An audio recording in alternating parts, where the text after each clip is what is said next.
wedo pon ena hoe me na gbe sesi me wedo pon ena hoe seje nye wedo pon ena hoe me na gbe sesi me wedo pon ena hoe seje e wa yanja golo egbe me na gbe sesi me wedo pon ena hoe seje e wa yanja golo egbe me na gbe sesi me wedo pon ena hoe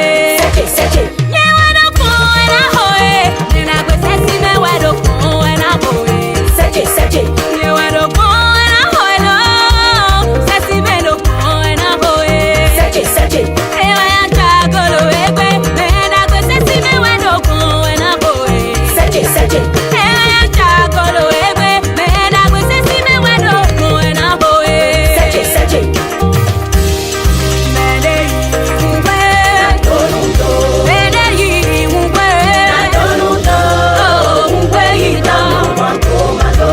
Mula kwedo nami leke benebe jua fondo a peto Abubakar Yaya elenyi paraku be jua be nkonoto le benebe anyigbandi mer yemi yone ebe azikpea le azake welava me anemunya owa e la boule gomene kojoro pegan Cour suprême eyedo kojore le yoda gbe kosira yame ye le gbenbe ameke yo so ye berenyi me ye alo ameke wele gomene ya alo seya ikowo so bodwinti ya be odola tro dakwa ne wa sowo do neneke yoni le funwa tunyagloha FCBE eye ho parakube jwa voa wa do méthode ka ova tutu ebe azikpe afi eye Adria Vavalea eye wa ame ye ebe azikpe yo tutu ade lenyi Ousmane Traoré o le gblebe ejuvia be o dokojone va yipo ye osokojone ye ese kukone ewanti amudola kekpo gomele akodada be nyame ntoyon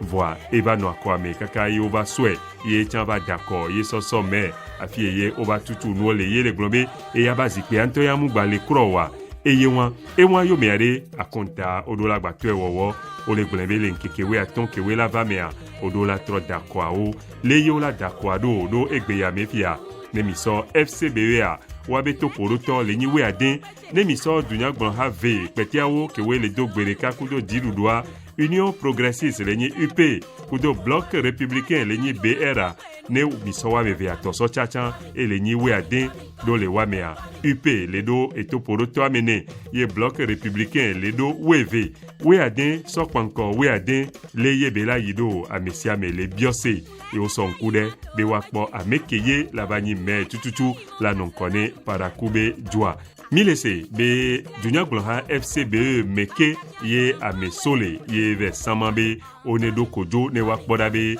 eto poroto Ousmane Traoré e latino e biazikpe di nyaoma boye dontia valeto e gomele nyibe adre wuli dio le FCBE wa nonome le azan yodi ya mesugwale konobe no mnyawa azipea magbatenye apeto Abubakar Yaya ela nonkone FCBE ntoyan magbaten nonkone parakube juolo lebenebe anyigbandia deviobe atea eseole yele tuakodo deviodi voa edele yele nyibe waso vi sona esron evi ma zeto pewe nyintia ebe nya agbapoto lekwe benebe didudu ale kadodo mekudo UNICEF so toto mede sodo anyi ke yo le yobe cash plus care ye Pays-Bas bejwa na lodo e gazanzan tole eme le kosida ya me agododo ke nanya ponu poso woma ke we onglo so toto me ya ke be nyam le gbla nti kuda kudo yoda ke va ya ye owo ni abe gododo ye apeno Natasha Kposhan Razaki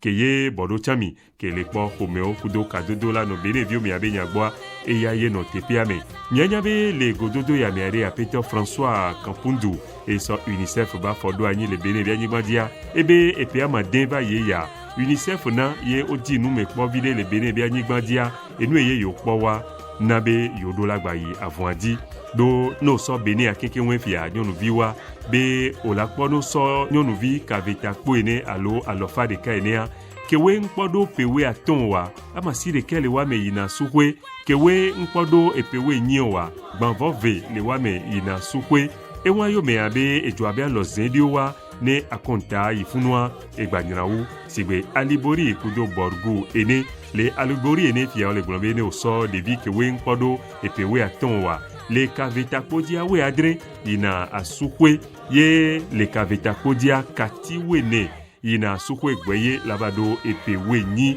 le borgu be aloziamea devi ke weye nkodo pewe atonwa le kavetakpodia alo alofa de kadia weton ina asukwe ele neare enu mule nyore ye apeno memuna Yakubu Baboni eya le chamido pe abia lozere ke pe nan kudo komeo kudo kadodo la no bene viu boare be enwa lena ye evi nyonuvi fife sugbomten le no sukulu jijireo yodo la wa kontaso eni yanti no so bene akinkin wenfia le nyonuvi kavetakpodia ala lofa de kadia kati ne ye ina sukulu voile alibori me kudo borgu menea alibori toa e yigome do le kavetakpodia olakpo nyonuvi wivove le borgu me le kavetakpodia olakpo gbanvo eve cash plus ke be totome lanaye de vi yo be dilo sugboto gbonabia yae le tonu pona yo enaye yo sona visonana esroa be olakperu wanti la de ayawan potono vide ne de vio waten no sukulu adijire apeno Natasha Kposhan Razaki ede nyame be kebenyi be alibori kudo borgu aye yo le poni ni abe nou le susuidea totome cash plus ke yake yo sodo anya yo dibe yo la deux po le kandi kudo chauru e du mamagan e veyobe duwe yo la deux po le funwa la ponu ye belana ye yo la tena bagbando benebe e duame kenkenlo enwa yo me amia glonami be benebe chami kelekpo e nyakaka do be dogboare chami Alain Suru orunla eho eha everio le kosida yame ameke wedo wabe nyakaka do pe o le nyame gbalo ware odo wabe hade yo yonabe CNPA be nkono to va funwa neneke nyakaka do be lolo ha kenyi UPMB are e be nkono to wa o yo wachaye o kanseun kudo chamia asewa ekudo enyagan everio nti tujuma okwabe ameke wedo nyakaka do pe yele nyame gbalo wa Fioha nano gade epesiape yeso kwenado wanti savoir so pe amene ye fia ongbale khoni ni abe enu lebe ledo leye fioha la tenkpedo wanti do oponu poso enti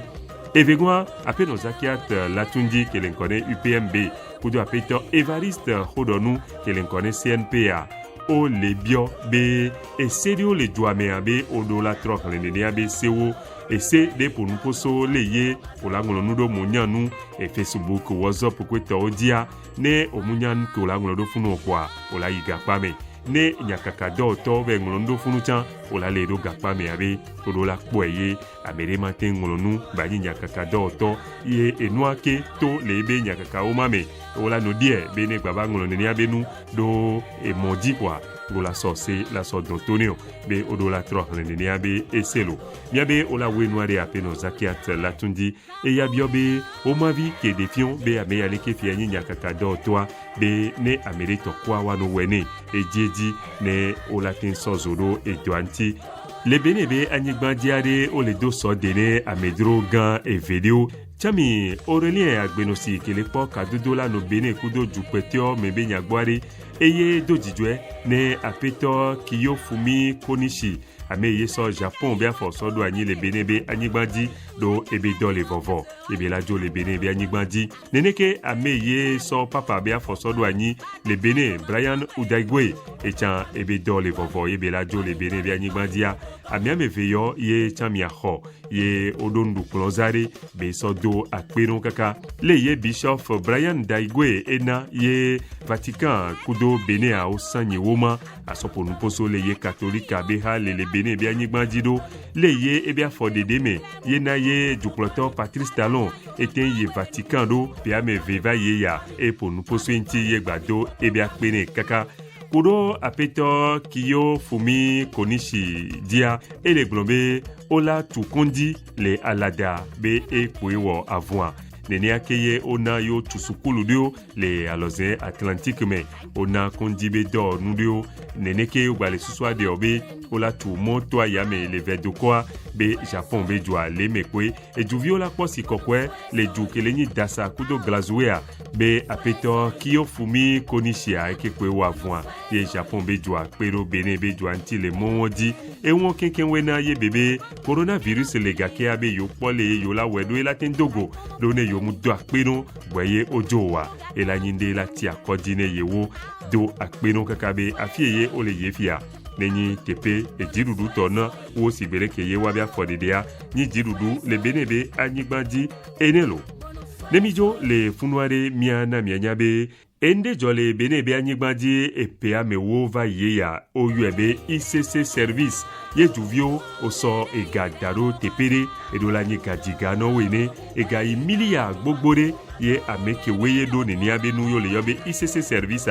akwea va tronkeke ye juvio be milia nenerea etroje budwa mame gawa meke noa joa jukloto boni ya yele asipiaji bele nkonoto yo do gakpame epekeva ya ova do kojono gawa mea ole wo pea masire kele gakpame vo ke yo va do kojoana wa pea me wo ye okane gbogoto le wame epea me wa ye va le dodo ya ame yedo nene abe do peare gi aklogan to le gakpame le branda ke lenyi wuletri abe nkeke we negwa ame ye bodo ntia lenyi Emile Tegbenu eya ICC service aba lozen keye le weme kudo plateau meare eye benun kona enuke kuragbe wuletri abe nkeke we atongwa eye eya tole gakpamelo ogbale gblebe amekweti ochan olato nkonoto Pamphile dou eya jodagbe wuletri abe nkeke ame wigwa ye olade tole gakpame Clément Sounu eno ICC aba lozen kele mono kudo kufo abe nkwa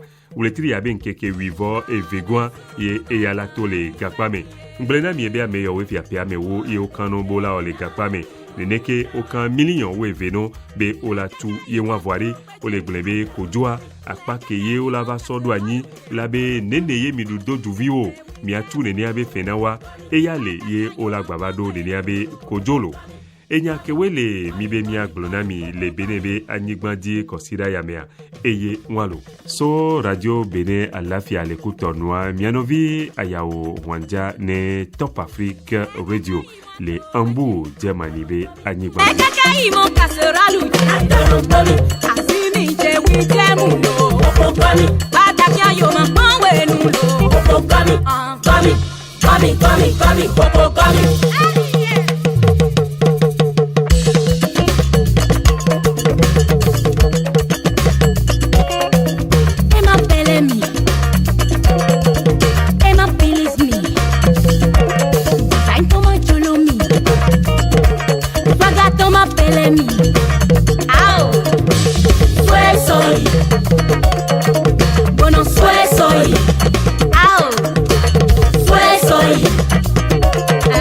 Bono soy. Ema pelemi.